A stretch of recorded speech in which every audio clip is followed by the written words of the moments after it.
بسم الله الرحمن الرحيم.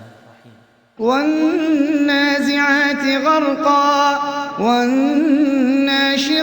نشطا والسابحات سبحا فالسابقات سبقا فالمدبرات أمرا يوم ترجف الراجفة تتبعها الرادفة قلوب يومئذ واجفة أبصارها خاشعة يقولون أئنا لمردودون في الحافرة أئذا كنا عظاما نخرة قالوا تلك إذا كرة خاسرة فإنما هي زجرة واحدة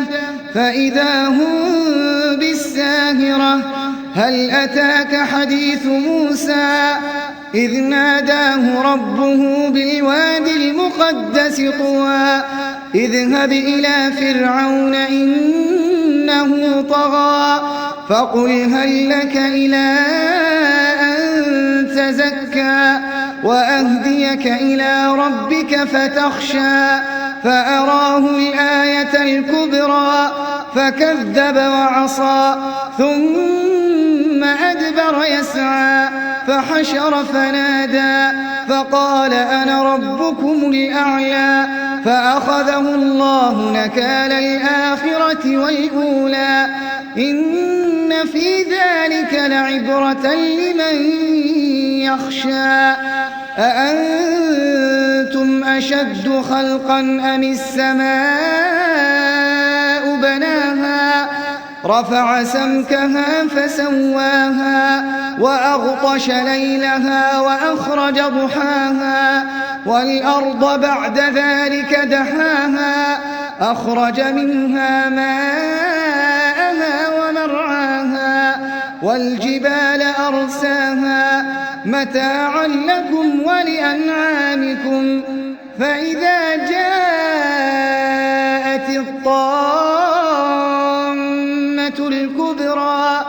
يوم يتذكر الإنسان ما سعى وبرزت الجحيم لمن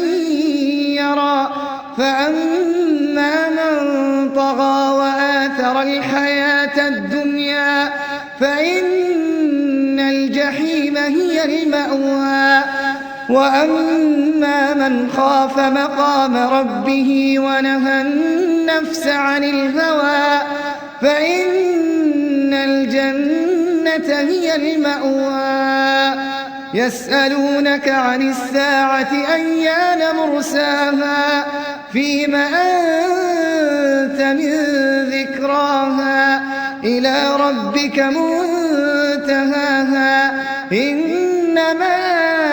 أنت منذر من يخشاها كأنهم يوم يرونها لم يلبثوا إلا عشية أو ضحاها.